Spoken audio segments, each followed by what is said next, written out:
പേഷ്യന്റിന് ഒരു communicable disease finalise ചെയ്യപ്പെട്ടു investigation. അപ്പം അത് എങ്ങനെയാണ് കൗണ്ടറുകളിൽ ഇരിക്കുന്നവരെയൊക്കെ പ്രൊട്ടക്ട് ചെയ്യാനായിട്ട് ഇൻഫോം ചെയ്യുക. അതിനിവിടെ സെറ്റ് ബയോഹസാർഡ് എന്ന് പറഞ്ഞത് ഇവിടെ റൈറ്റിൽ ചെറിയൊരു ലേബൽ കാണാൻ പറ്റും. അവിടെ ക്ലിക്ക് ചെയ്തിട്ട് ഇപ്പൊ HIV പോസിറ്റീവ് എന്ന് കൊടുത്താൽ ഇതൊരു ഹിഡൻ ഡേറ്റ ആയിട്ടായിരിക്കും കൗണ്ടറുകളെല്ലാം പോവുക. അവിടെ ഒരു എംബ്ലം മാത്രം വരും. എന്നാൽ ഒരു നേഴ്സോ ഡോക്ടറോ ഏതെങ്കിലും സാമ്പിൾ എടുക്കാൻ പോകുന്നവരോ ആ പേഷ്യന്റ് എടുക്കുമ്പോൾ എന്താണ് കേസ് എന്നുള്ളത് കാണിക്കുന്നുണ്ടാവും. ബാക്കിയുള്ള കൗണ്ടറുള്ളവർക്ക് നിങ്ങൾ ശ്രദ്ധിക്കണം എന്ന് മാത്രമുള്ള ഇൻഡിക്കേറ്റർ ആയിരിക്കും പോവുക.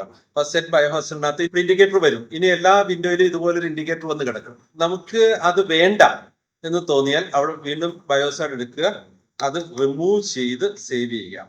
അപ്പൊ അത് പൊയ്ക്കോളും. ഇത് ഡോക്ടർക്ക് മാത്രമേ റൈറ്റ് ഉള്ളൂ. ലാബിലെ ഇൻവെസ്റ്റിഗേഷനിൽ ഇപ്പോൾ ഒരു കേസ് ഫൈനലൈസ് ചെയ്തപ്പെട്ടിട്ടുണ്ടാവും.